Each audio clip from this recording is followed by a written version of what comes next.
Oh,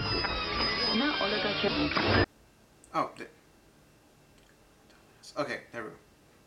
See, this is what happens when you're supposed to be ready about your things, and then you're not. Which I bet this here. Okay.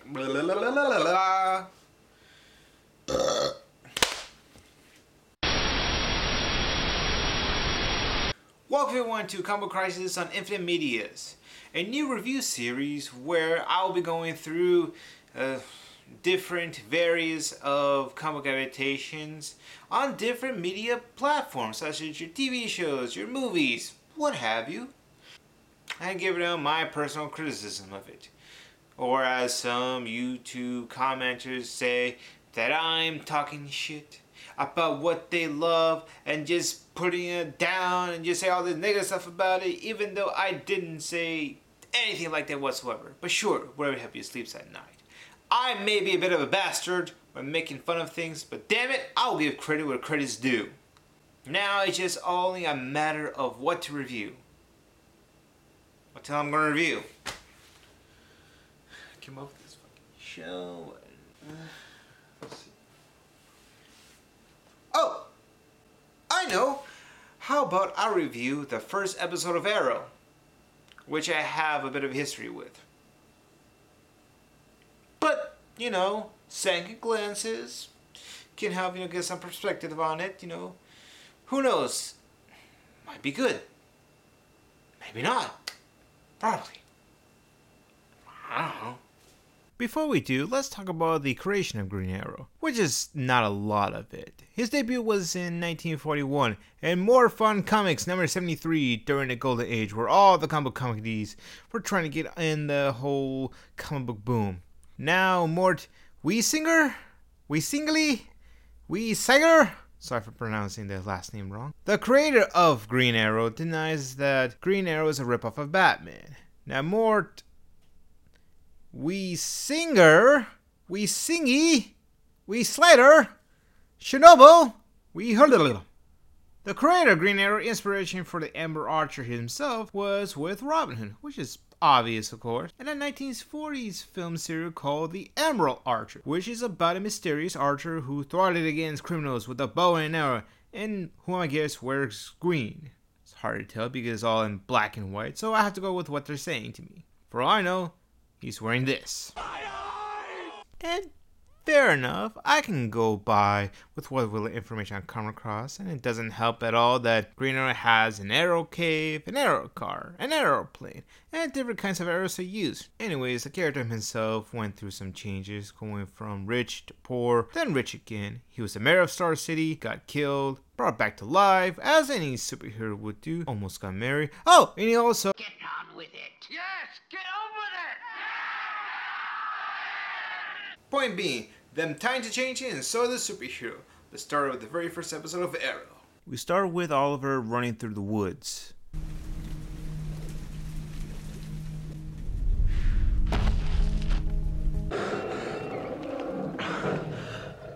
It's Monty Python's Flying Circus! He sees the boats in the far distance and decided to do some hardcore parkour. So he grabbed his bow and arrow. He lights the arrow and then shoots it in order to light the bonfire. Bro. I feel like it was a simpler way of doing that. Without becoming a human Rube Goldberg machine. I'm just saying. He gets rescued by the local fisherman, complete with narration, and get used to it. He does this throughout the whole show. The abduction was unexpected. It forced me to move up my plans. I've been stranded here for 5 years. After 5 years, everything that was once familiar is now unrecognizable. I had to make myself more than what I was, to forge myself into a weapon. My name is Oliver Queen. Now another thing happened throughout this whole show. The unnecessary changes from comic to TV.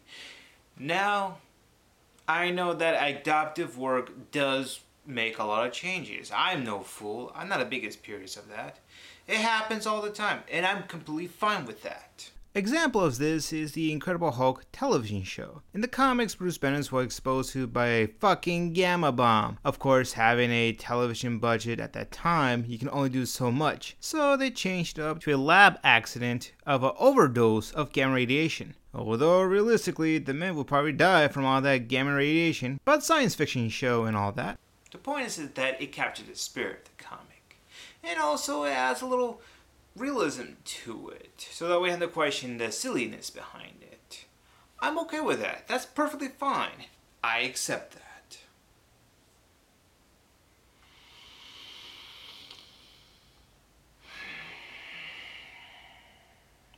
What does changing Star City to Starling City add to the show? I'm being serious over here. What does this change adds within the confine of the whole show? To this day, it bothers me to no end. And that's a small sample of it, ladies and gentlemen. They do this dumb shit over and over, make this drastic change, and then you're like, okay, fine, I accept that. Then later on you find out like, oh, so now you're gonna do it anyhow. Why? We'll get to the changes in due time. After the rescue, he's back home, and everyone is glad to see him. Her sister, Laurel. Okay, maybe not everybody's glad to see him. But look, his mother, his sister, they're ecstatic. They absolutely enjoy that, like, hey, my son, my brother, still alive, yay! Oh, that maid is happy as well. The guy that's giving his mother, I'm gonna fuck your look tonight. He seems pretty chill, but he seems, pretty joyous as well that Ollie is back. And hey, his best friend giving a high five, a hug, saying, hey man, I'm glad you're alright.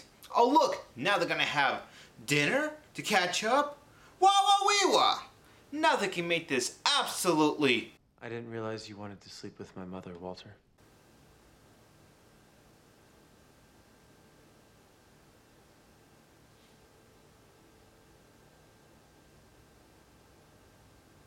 Awkward! Well, in terms of coming back from the island,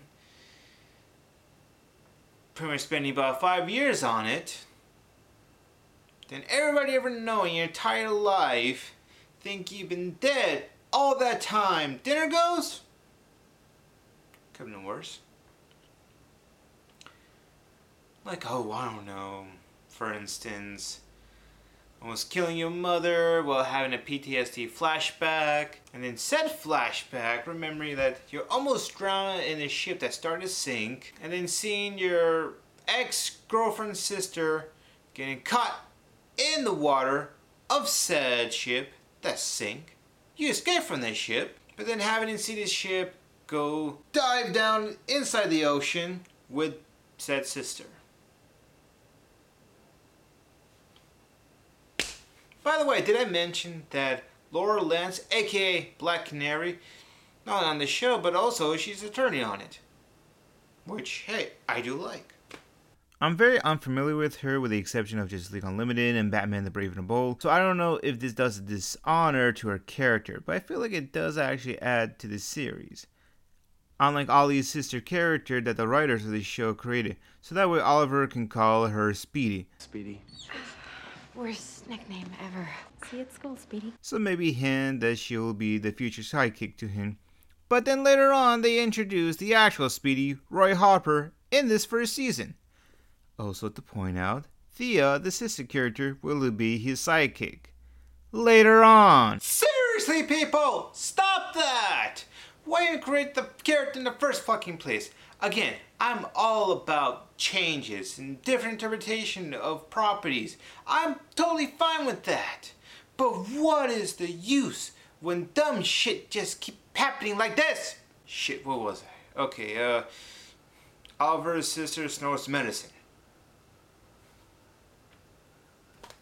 And then Ollie's friend, Tommy Merlin, picks him up, drives around the city. That way we can have that Batman Begins moment.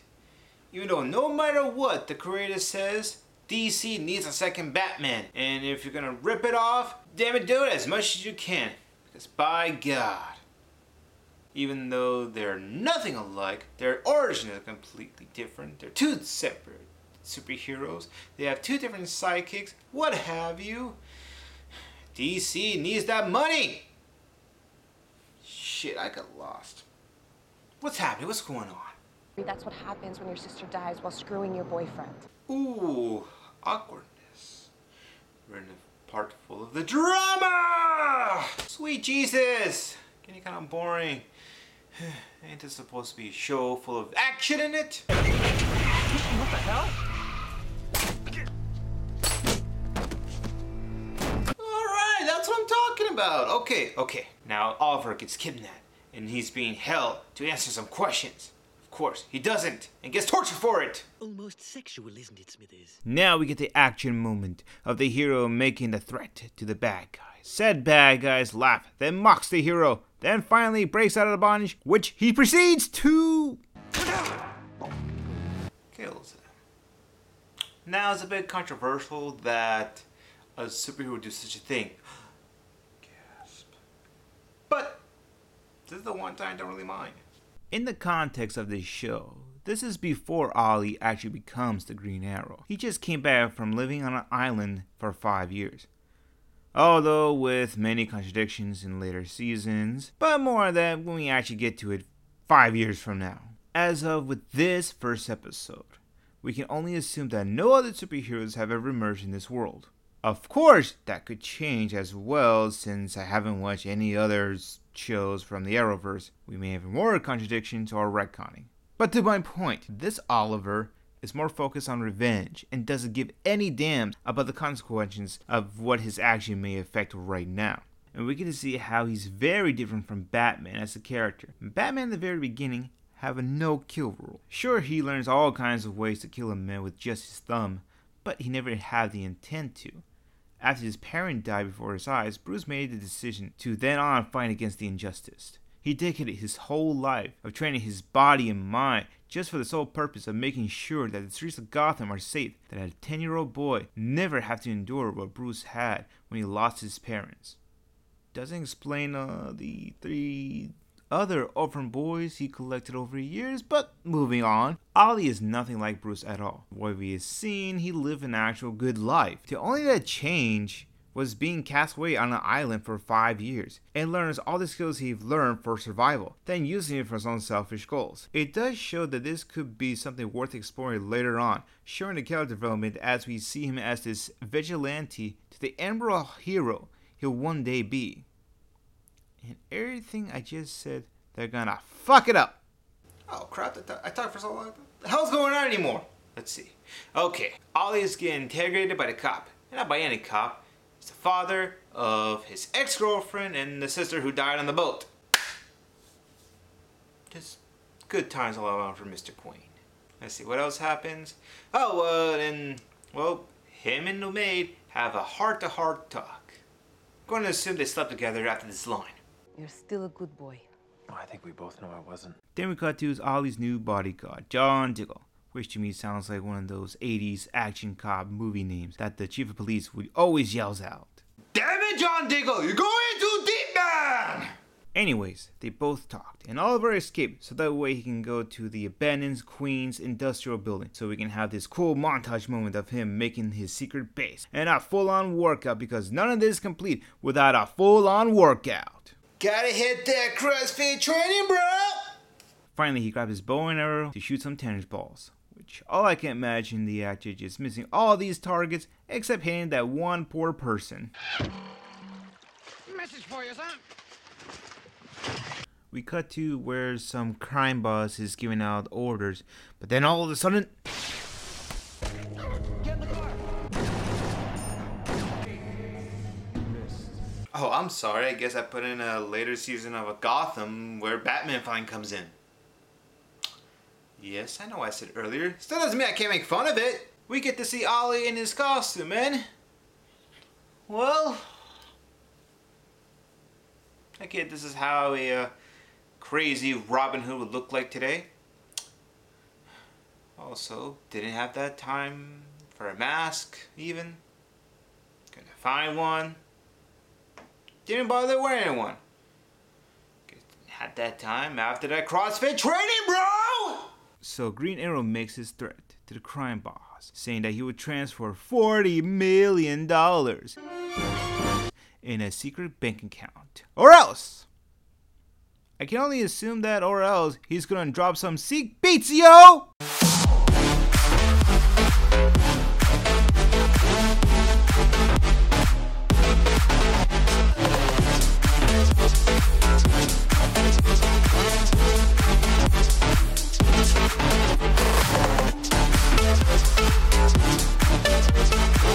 How can any CW show be without a clubbing scene, with girls dancing and drinking with rich white people? In almost all of the shows. Except for Supernatural, the greatest show on the CW, in my humble opinion. Can't believe it's ending! Damn it, I keep getting sidetracked. It's almost like I'm editing down the actual show so that way I can make some kind of point of it, or just to make fun of it. Not because the pause on this thing won't work. Stupid pause thing. Fuck, where was I? Let's see. Oh, Ollie finds out his sister does drugs. Oh no. Then he secretly takes the drugs from her and throws it out. Soon after, bumps into sex and having a heartfelt moment that it's sad, I guess. I'm bored again. Damn this drama. When will cool stuff happen again? Blah. Okay, now we're getting somewhere. Time ran out and Green Arrow started whipping ass.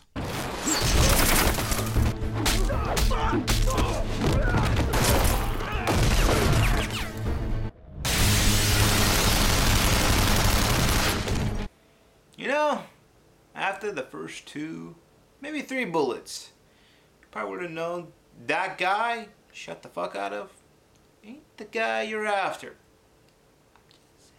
Also, Ollie wearing a facial mask. So, couldn't bother wearing a abdominal mask? Buying one? Nah. Better alternative? Smearing black crap all over your eye holes. Anyways, the cops move in and try to capture Green Arrow. But by the power of plot, he escapes. The cops goes to Oliver's party to find him. The cop father dude, and I know he has a name. I'm too lazy. Most of my phone's way over there. And also my laptop is too far away. Can someone do the research? I don't want to do it. Anyhow, cop father dude the second and Oliver exchange some words because they have tension and crap. Green Arrow stole that guy's money with that arrow that he quote unquote missed. Also, dude, say it. Don't spray it. We have more flashback shenanigans with his dad killing his shipmate and himself so that way Ollie can survive. Somehow. Dude, you put a lot of faith towards your spoiled ass son. Shit, my dumb ass can barely survive. Let alone I need a reminder to actually breathe. What do I need to breathe? Oh, figure. I think I need to breathe now. Ooh, fuck me, that hurt. This is, my old ass. And we finally end this episode with an exposition of what happened to the money. $50,000 magically appeared in your bank account. It might be best for you not to speak about it. We also find out that Ollie's best friend is going out with his ex-girlfriend. Dun, dun, dun. A flashback that hints of him going on the island, even though we already know about the island thanks to the beginning of the episode. Dun, dun, dun. And his mother was the one behind the kidnapping. Dun, dun, dun. That was the first episode of Arrow, and it was good. And now I want to go back to my earlier remark about me having a history with this show. Mainly due to the fact that my friend Nick made a big, huge fucking deal that I need to watch it, or else he'll rape me. His words, not mine. Well, I did. And I was super unimpressed by it, to say the least. I literally hate this show and call it a big, massive piece of crap. Doesn't help that when Daredevil, the now canceled Netflix show, came out, it showed how you can do this whole thing so much better. It also really doesn't help that at the time, my then girlfriend Elisa was watching a lot of CW's Y&W dramas shows, and holy shit, they're all the fucking same. Rich white people with a token black person to ethnic up a little bit, going to clubs to drink, and having soap operas like drama, and fuck me, this shit is stupid. I love her with all my heart, don't get me wrong, but she was way too fucking obsessed with all of it. We do have our own shows that we watch together, and I chose this one, under by Nick's request. And all it did was remind me of all those dumb, shitty shit shows. Fuck me. So I wasn't happy camper. But after some years passed and rewatching it, I still won't call it great, by any means. It does have, some problems. It has a lot of the CW stigma about it. All the tropes that comes with it. The soap opera-like dramas and what have you. However, it does shows a lot of great promises with some of the plot elements into it. Such as the reasoning why Oliver's mother arranged that kidnapping. The book with all the names on it. And what did happen on that island? Stephen Amell's Oliver Queen is alright. It's a bit stiff on the performance, but I feel like that can improve over time. And the fight scenes were handled pretty well. Again, I'll call this first episode pretty good. I just don't have high hopes for the rest of the season. Just call it a hunch. And I already know some of you DC fanboys think this is nothing but bad-mouthing DC shows and movies. Go well, guess what? The next time we meet, I'll be taking a Marvel property. And what that property is, do tell? You just gotta tune in and find out. Same review time, same review channel. Hey everyone, just your good old Uncle Christian over here. Just want to give you a quick rundown of if you like the video, click the like button. If you're a newcomer, then hey, guess what? You can subscribe to see what we have. And you can look at the playlist. That's a bunch of videos we have. And hey, share it to all your friends. Till then, see you next time.